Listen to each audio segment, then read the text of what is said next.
Hola, bienvenidos a un nuevo episodio de nuestro podcast CIF TV.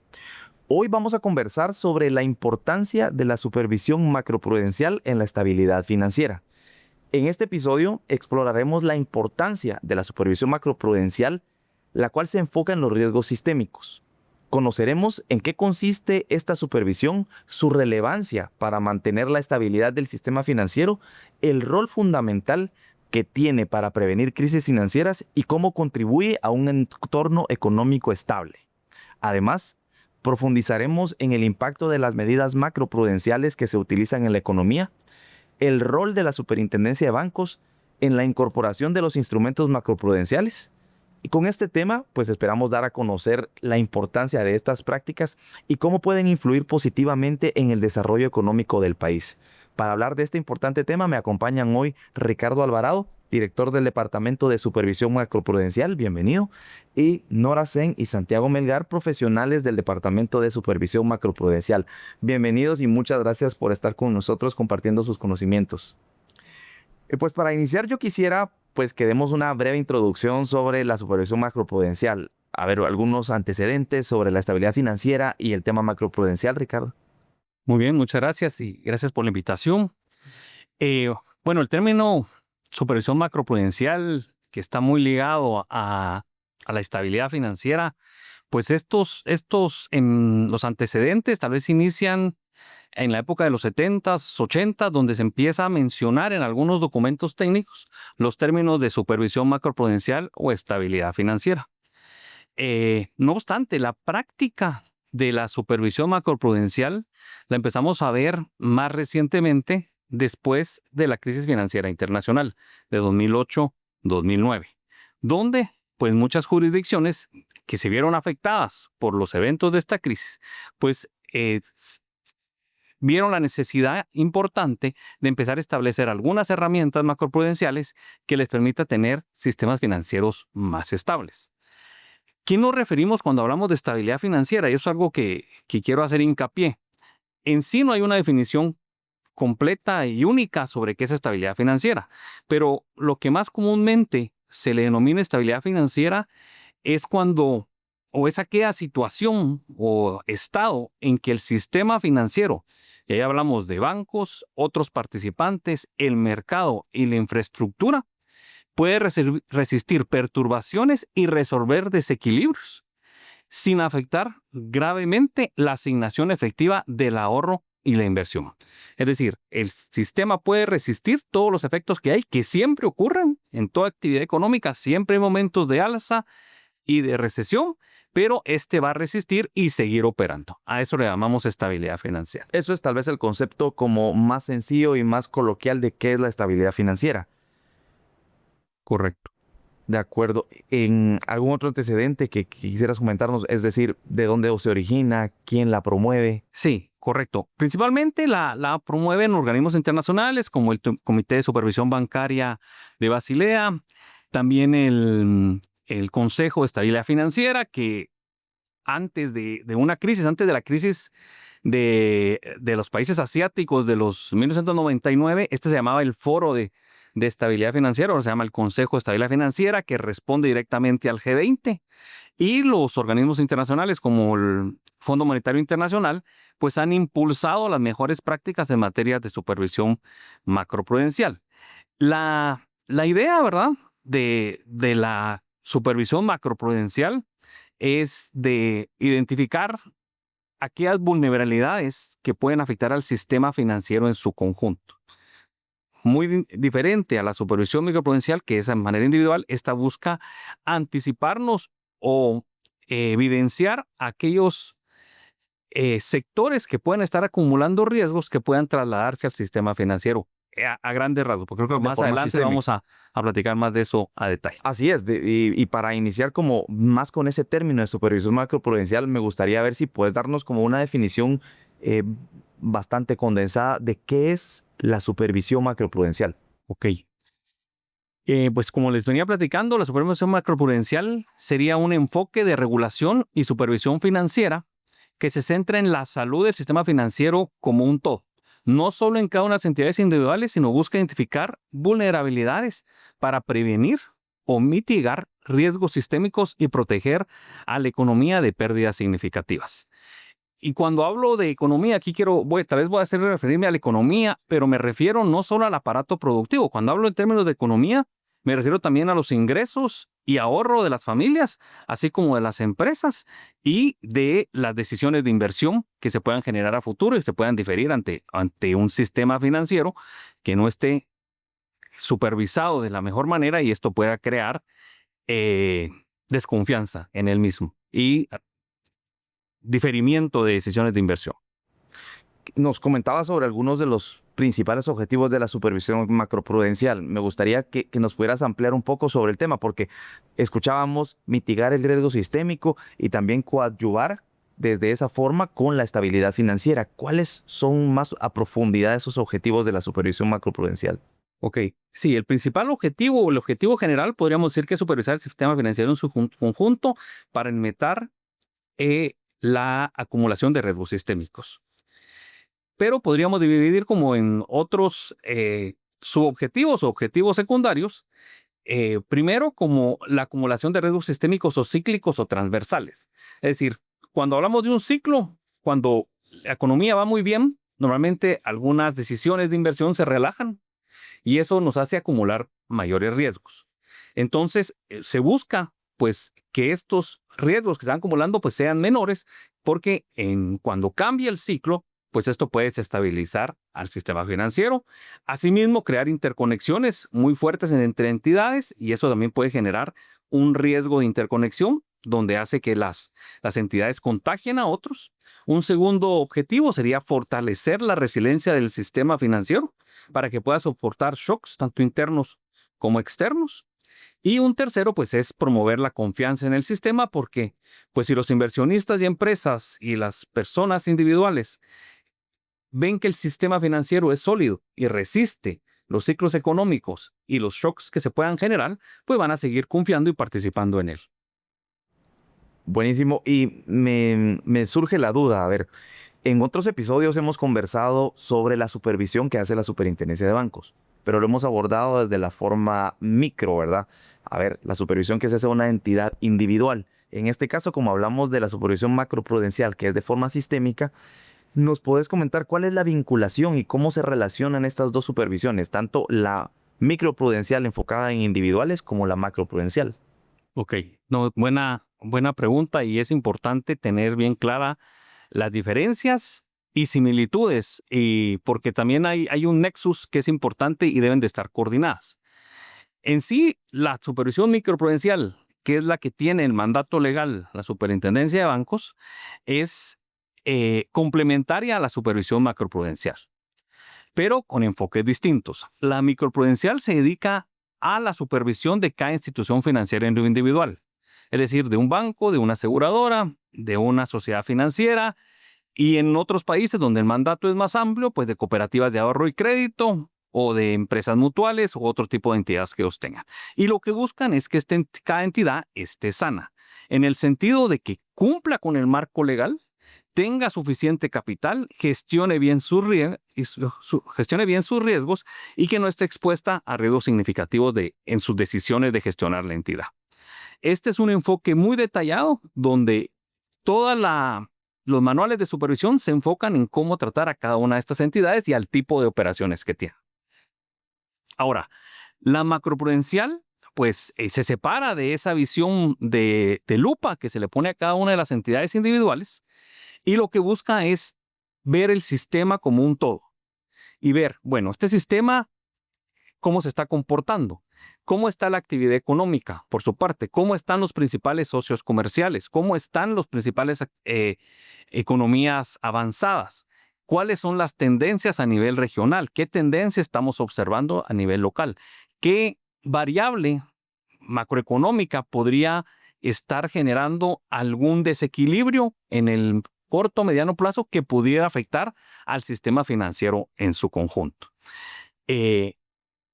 Con ambas supervisiones, ese nexus que hay entre la micro y la macroprudencial, buscan pues la estabilidad financiera. Y tal vez voy a hacer una especie como de analogía y a ver si se aplica. Un padre de familia se va a preocupar por cada uno de sus hijos y va a ver, pues, que se alimente bien, que tenga su control médico al día, que tenga su seguro, pero también se va a preocupar sobre el ambiente donde vive, sobre el ambiente donde estudia, sobre el ambiente de la casa, que las habitaciones estén limpias, que su ropa está limpia, porque eso lo va a proteger de posibles enfermedades, alergias o cualquier cosa que pueda haber. Entonces, la idea es así, cada hijo pues es de una forma individual, tiene su carácter, tiene sus formas de ser y el padre de familia va a atenderlo, pero hay un ambiente donde viven todos que uno quiera que sea el más ordenado, el que los permita desarrollarse mejor. Entonces la supervisión macroprudencial lo que busca es mantener y ver qué puede afectar ese ambiente que se está generando para que cada entidad se desarrolle de la mejor manera. Es un complemento, digamos. Podrían funcionar independiente, pero funcionan mejor juntas, digámoslo así. Funcionan juntas, tienen que estar juntas, porque sin una supervisión microprudencial tampoco podría existir una supervisión macroprudencial. Ok, sí, me Son complementarias. Y eso, al ver la supervisión macroprudencial, vemos que lo que busca es prevenir y, digamos, poder adelantarnos en conjunto como sistema para prevenir estos riesgos sistémicos. En ese sentido, ¿cómo la supervisión macroprudencial nos ayuda a identificar riesgos sistémicos, Nora? ¿Cómo podemos ver eso a través de este tipo de supervisión? Claro, para empezar a comprender cómo podemos identificar, primero vamos a explicar qué es un Que es riesgo un riesgo sistémico, sistémico. ¿verdad? Muy bien. Y de la forma pues más clara que se pueda para que quede. Así es. Y básicamente, pues un riesgo sistémico no es más que un contagio. Pensemos en la época de la pandemia, ¿verdad? Teníamos el problema de que si yo estaba contagiada de COVID, te podía contagiar a ti y entonces todos en esta oficina parábamos contagiados, ¿verdad?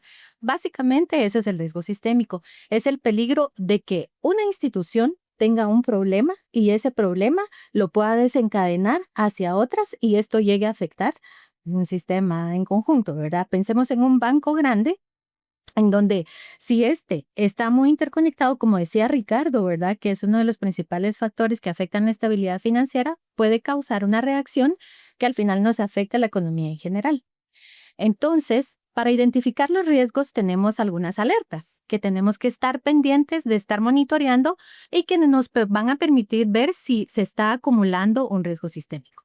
Dentro de estas alertas, pues tenemos que ver si hay una alta interconexión entre las entidades. ¿Cómo lo vemos? Pues identificamos qué tan conectadas está una entre sí con otra y también qué operaciones son las que hacen, porque al momento que una tenga un problema puede ser como un efecto dominó. Si una cae, empieza a caer, ¿verdad? Y eso lo vimos en la crisis del 2008, con el tema de las hipotecas, que más adelante vamos a comentar un poquito más. Pero dentro de las otras alertas que podemos estar viendo para la acumulación de los riesgos está la concentración. Es decir, si una entidad o pocas entidades tiene gran parte del mercado o están invirtiendo en un mismo activo, ¿verdad? Y que encima es muy riesgoso, entonces está muy concentrado en el riesgo. La otra alerta que podemos ver para la identificación es el crecimiento excesivo del crédito. Entonces, ¿qué es lo que pasa? Cuando los bancos empiezan a prestar a diestra y siniestra, que vamos a la gasolinera y ahí nos regalan una tarjeta de crédito, ¿verdad? Lo que significa es de que las políticas para el otorgamiento de créditos están muy laxas. Entonces, esto pues va a tener un crecimiento exagerado del crédito, pero pareciera bueno, pero en realidad al final nos puede estar dando una alerta de que ahí hay algo que debemos ver con más cuidado, ¿verdad? Luego, la otra parte es la desalineación que puede haber entre el riesgo y retorno, porque cuando se quiere dar demasiado crédito muy rápido, crecer, entonces yo ya no evalúo bien mi riesgo. Y puede ser que al final, en lugar de ganar, pierda, porque voy a tener crisis. Y otro factor bien importante que también pasó en la crisis del 2008 es la falta de transparencia. Si yo no entiendo el producto, si no comprendo, por ejemplo, los derivados o es un producto que no me queda claro cómo puedo valorar el riesgo, eso también me da una alerta para un riesgo sistémico. Y por último, voy a mencionar la dependencia de financiamiento a corto plazo, es decir, si una entidad necesita estar tomando deuda muy seguido, ¿verdad? Entonces, eso me da una alerta, porque ¿qué pasa si la entidad es grande y de repente le cierran todos los chorritos de las empresas que le prestan dinero para seguir funcionando, lo que va a ocasionar es que se va a ahogar porque ya no va a tener dinero para seguir funcionando, ¿verdad? Y por último, pues son los indicadores macroeconómicos inestables, que aquí ya estamos hablando de indicadores más como país, ¿verdad? En donde entra déficits fiscales elevados, que esto no es más que un gasto del gobierno descontrolado. También entra la alta inflación o desequilibrios entre que compro más del exterior o vendo más al exterior, ¿verdad? Puede haber un desequilibrio ahí y esto pues me da un indicador macroeconómico inestable. Entonces, todas estas alertas son las que yo tengo que estar evaluando o monitoreando para ver si se está acumulando un riesgo, ¿verdad? Ahora tú preguntabas, ¿cómo lo podemos hacer? ¿Qué herramientas usamos para identificarlas? Pues básicamente les vamos a comentar 3 herramientas, ¿verdad? Dentro de las que están unas son las pruebas de estrés, que esto no es más que hacer un escenario en donde puede haber una pérdida severa, ¿verdad? Y lo que buscamos con esto es evaluar si una entidad es sólida. Lo otro es indicadores de apalancamiento. Entonces, si yo veo que una entidad está prestando demasiado y hago la relación con su capital, esto crece el riesgo. Y por último, los mapas de interconexión financiera, que esto lo que básicamente son gráficas, ¿verdad? Que me muestra qué entidad está relacionada con cuál es la dependencia que tienen, qué tan fuerte es esa conexión. Y entonces está el riesgo de que si algo falla en una de estas, ese riesgo se puede propagar, ¿verdad? Como bien lo decía Ricardo en su explicación. Y por último, pues tenemos las medidas para mitigar este riesgo. Entonces, ya las identificamos, ahora, ¿cómo los podemos contener? Entonces sería uno con los colchones anticíclicos, ¿verdad? Que esto no es más que lo que el licenciado Alvarado comentaba al inicio de que desde el origen de la historia han habido ciclos, ¿verdad? No siempre hay abundancia y no siempre hay escasez. Y entonces esto pues lo quiero comentar un poquito, no sé si alguna vez hemos escuchado la historia de José el Soñador y el sueño que tuvo en Egipto de las vacas gordas y las vacas flacas, ¿verdad? Entonces esto nos habla de los ciclos económicos. Las vacas gordas eran cuando hay mucha abundancia, es decir, hay cosechas, hay dinero, se está prestando, ¿verdad? Y las vacas flacas nos hablan temas de crisis, hay escasez, entonces no se generan ingresos. Entonces, ¿qué es lo que hacemos? Agarramos el principio de decir, guardemos cuando tenemos, como cuando la abuelita decía que tenía que tener el guardadito en el colchón, ¿verdad? Porque el que ahorra siempre tiene. ¿Para qué? Para que cuando venga la época de crisis yo tenga de dónde jalar dinero, ¿verdad? Y que esto no provoque quiebras. Entonces, esto lo que hace es nos ayuda a suavizar el ciclo económico, ¿verdad? Y pues otra de las medidas que usamos es la medida de liquidez, que aquí tenemos el LCR, que no es más que un ratio de cobertura de liquidez en donde se le pide a los bancos que tengan suficientes títulos que se puedan convertir fácilmente para poder afrontar una crisis de 30 días, por ejemplo, de salidas masivas, ¿verdad? Y por último, pero no la más importante, serían las políticas macroprudenciales, en donde aquí ¿en qué consiste esto? Y son regulaciones diseñadas para proteger la estabilidad financiera y básicamente las que podemos mencionar es el límite al crédito, ¿verdad? Entonces, a veces esta medida no es tan popular porque dicen, ¿por qué van a limitar el crédito? Pero en realidad esto lo que ayuda es a que no se forme una burbuja y dentro de las que puedo mencionar está la conocida como loan to value, que es el préstamo a valor, ¿verdad?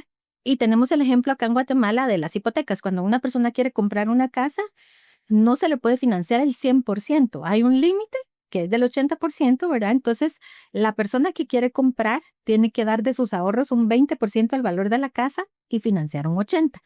¿Y qué es lo que busca esto? Es que la persona no se endeude más de su capacidad, ¿verdad? Y otra que podemos mencionar, pues es el DTI, que es el Debt to Income, que es la deuda sobre ingresos. Y con esto lo que medimos es qué tan endeudadas están las personas, ¿verdad? Porque a medida que ese indicador va creciendo, entonces se va gestando un riesgo, porque al momento que las personas no puedan pagar, entonces podemos tener una crisis. Todas estas alertas que les comenté a un inicio se unieron en la crisis del 2008, ¿verdad?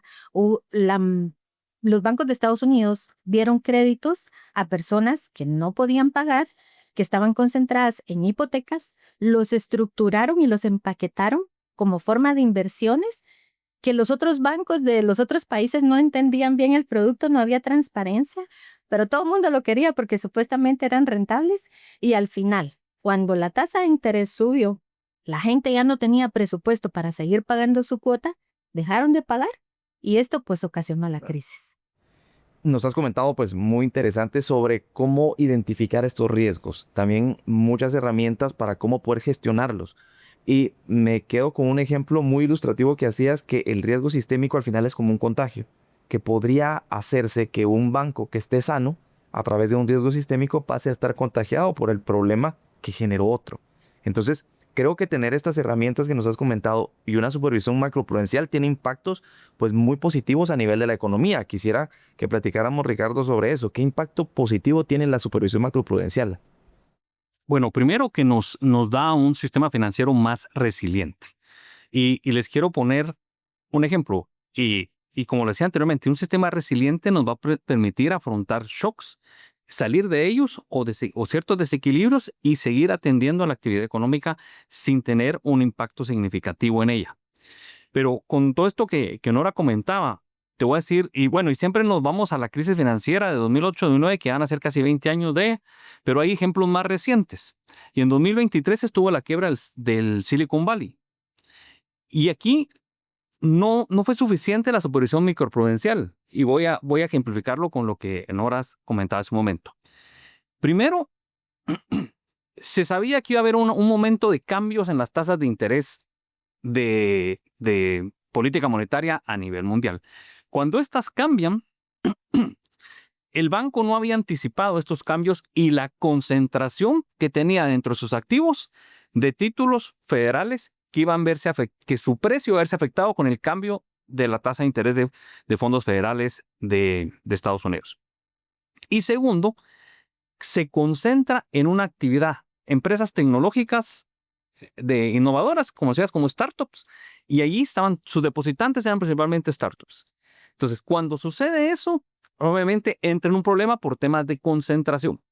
Y también hubo un contagio, porque todas aquellas que tenían ese tipo de concentración y vieron que empresas similares pueden tener ese problema, también se vio un contagio en otras entidades. Algunas se vieron afectadas, otras salieron del mercado, otras no. El otro es el caso de inmobiliaria china Evergrande. O sea, esta inmobiliaria era enorme, emitía bonos, todos compraban sus bonos y todo iba bien hasta que se dan cuenta de que realmente los balances de Evergrande no tenían los ingresos suficientes para atender las obligaciones de estos bonos. Entonces, ustedes se imaginan cuántos bancos habían invertido en títulos de Evergrande. Y cuando Evergrande se da cuenta que no puede pagar sus bonos, dice, mire, voy a incumplir con estos pagos de los bonos. O sea, no es solo el bono, también le empieza a incumplir a los proveedores. Y los proveedores se financian de otros bancos. Entonces, ahí se surge ese problema en cadena. También no empiezan a cumplir con la entrega de las viviendas. Entonces, las personas que iban a vivir ahí ya tenían su financiamiento y estaban pagando su casa. Entonces, obviamente, eso genera un problema en cascada que se crea esa interconexión que puede darse entre bancos como entre otras actividades de la actividad económica. Y esas concentraciones son importantes. Les pongo otro caso más reciente que es poco conocido. Es el tema de la crisis en los bancos del Líbano. Los bancos del Líbano se pusieron, a raíz de que la actividad económica era tan baja, empezaron a financiar al gobierno y concentraron sus títulos en títulos de gobierno. O sea, su principal activo estaba en bonos emitidos por el gobierno. El gobierno, cuando empieza a incumplir por problemas de ingresos, obviamente estos bancos empiezan a tener ese efecto de que empiezan a tener menos ingresos y eso empieza a pegar en su deterioro de capital. Entonces, ¿por qué? Concentraciones. Estos bancos estaban concentrándose y en el caso del Líbano fueron muchos bancos los que estaban concentrando sus activos principalmente en títulos soberanos. Sí, tener una visión de todo el tema de riesgo sistémico nos ayuda a prevenir este tipo de crisis. Y tal vez como ente regulador nos ayuda a tener esa visibilidad. A ver, pero además de los beneficios y de los temas positivos que genera la supervisión macroprudencial, también tenemos desafíos con esta supervisión macroprudencial. Santiago, ¿qué nos podrías comentar sobre los desafíos que enfrentamos sobre la supervisión macroprudencial y la identificación de riesgo sistémico? Sí, bueno, Como mencionamos, la supervisión macroprudencial, pues lo importante que es, conlleva sus desafíos, ¿verdad? Entonces, parte de esto es la comunicación interinstitucional. Es decir, la supervisión macroprudencial no depende solo de una entidad, sino de una comunicación entre distintos organismos, como lo puede ser la Superintendencia de Bancos con el Banco de Guatemala, con el Ministerio de Finanzas. Y esto para que al momento de desarrollar políticas tengan los suministros adecuados para poder hacerlas correctamente y poder aplicarlas con la fuerza que deben ser aplicadas. Y no solo esto, también tener una visión de qué riesgos son los más importantes a los cuales se deben abordar primero y saber dónde dirigir estos esfuerzos. Y junto con eso también fortalecer el andamiaje analítico, es decir, saber qué herramientas utilizar y que estén adaptadas y desarrolladas para Guatemala. Porque no es lo mismo tener una herramienta desarrollada en otro país como digamos México, España, que funciona con información diferente, con comportamientos diferentes, a aplicarlas con el contexto nacional que es Guatemala. Otra parte importante también es el tema de la recolección de los datos.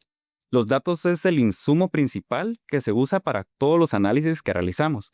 ¿Y por qué? Porque es importante tener esta información de calidad, y no solo de calidad, sino también de cantidad, para poder hacer los mejores modelos que podamos usar para la toma de decisiones, para usar todas estas distintas herramientas que nos contaban ahora. Y es que una parte importante es que también existe dentro de Guatemala oferentes de créditos que están fuera del sistema supervisado. Es decir, entidades como cooperativas, por ejemplo, que forman un papel importante en la intermediación financiera en el país. Al tener una mayor información, podemos tener una imagen más panorámica en general y saber conocer realmente cómo está el endeudamiento de las personas para poder nosotros monitorear esos indicadores y poder tener pues una mejor imagen, ¿verdad? Ya Nora nos mencionaba bastante desde las herramientas analíticas que usamos para los distintos análisis.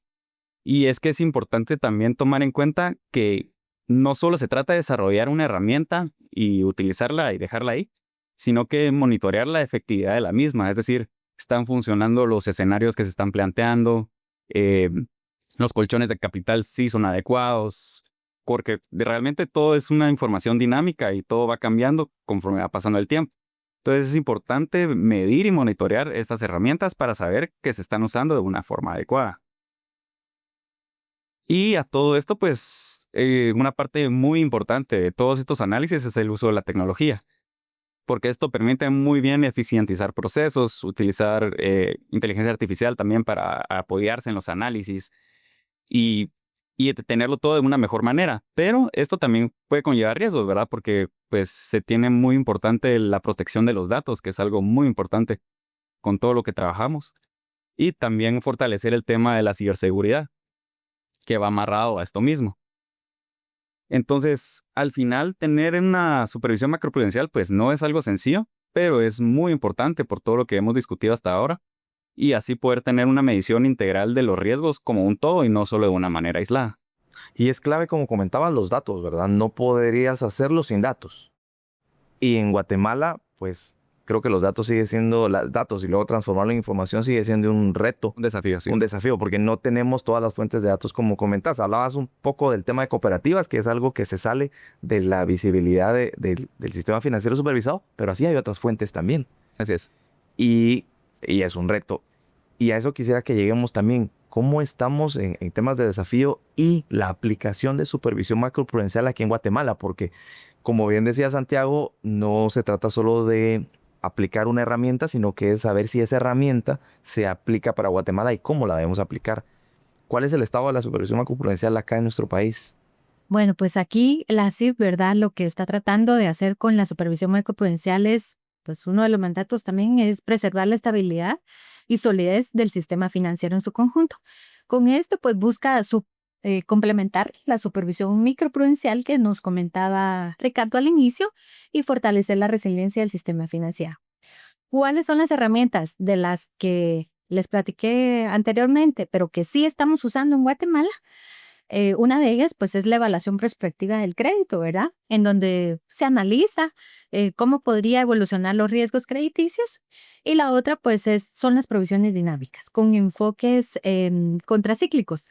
En realidad, esto está basado en Basilea III y asegura que los bancos mantengan suficientes activos líquidos para enfrentar situaciones de estrés que pudiéramos tener en un futuro. Estas medidas son las que la CIB ha incorporado, ¿verdad? Y está siendo proactiva con ellos. Vemos que no solo es reactiva. Y con esto, pues, lo que busca es tener un sistema financiero más robusto, preparado para los retos del futuro y que estén adaptando estándares internacionales, demuestra un compromiso con que el sistema financiero sea más moderno, ¿verdad? Y transparente. Sí, y esta aplicación de estándares pues refuerza la capacidad de nuestro sistema financiero de ser resiliente. Como comentaba Ricardo, la estabilidad financiera pues es también la resiliencia del sistema. Así ¿Quisieras es. comentarnos algún mensaje al respecto? Sí, es que, vamos a ver, en lo que hemos implementado de supervisión macroprudencial, que como mencionaba, pues el mandato legal es microprudencial. El trabajo que ha hecho la Superintendencia de Bancos es adaptar, analizar, estudiar estos estándares internacionales. Y solo voy a hacer un paréntesis aquí. Recordemos que los estándares internacionales pues son recomendaciones que organismos internacionales hacen a nivel general y ellos los elaboraron de acuerdo a la observancia de las mejores prácticas. Es decir, cuando hubo una crisis financiera vieron a quién no le pasó nada y qué hizo él para que su banco o su sistema financiero no fuera vulnerado. Entonces, vieron qué medidas son, las han mejorado, han visto qué hicieron y de ahí dijeron, miren, esta medida sirve porque a esta economía, a esta jurisdicción les funcionó. Y de ahí se genera, bueno, este es un estándar internacional, pero esto no se tiene que convertir en norma local ni en legislación local. Es una decisión adaptarlos o no. Y voy a hacer otra analogía. También hay estándares de construcción, pero estándares de construcción de Japón no van a ser aplicados a el norte de Inglaterra. O sea, el sistema es muy diferente.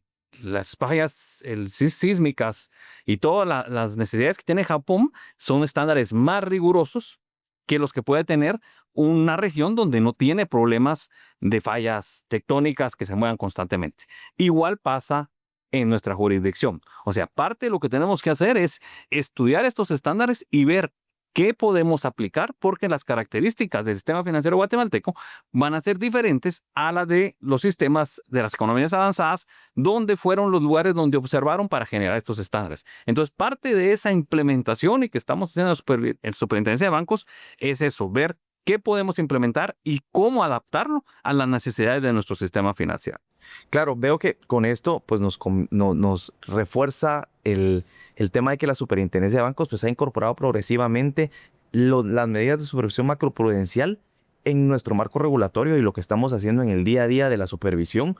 Y esta integración pues creo que busca fomentar una gestión prudente de riesgos, buscar la resiliencia del sistema financiero supervisado y pues con esta implementación pues demostramos el compromiso que tenemos en una supervisión financiera moderna y robusta en pro de la estabilidad de nuestro sistema y con eso pues coadyuvar al crecimiento económico del país. Yo quiero agradecerles a los tres por haber venido a compartir con nosotros sus conocimientos. Es un tema muy interesante y es un tema que poco se había hablado, pero es muy importante para poder ver el sistema como un todo y tener una supervisión pues más sólida. Muchas gracias a ustedes por acompañarnos y muchas gracias a la audiencia por estar con nosotros en este nuevo episodio. Los invitamos a que se suscriban en nuestros canales de YouTube y Spotify y que nos sigan en nuestras redes sociales para poder estar al tanto de episodios del podcast y también de contenido tanto de instituciones financieras supervisadas como educativo. Muchas gracias.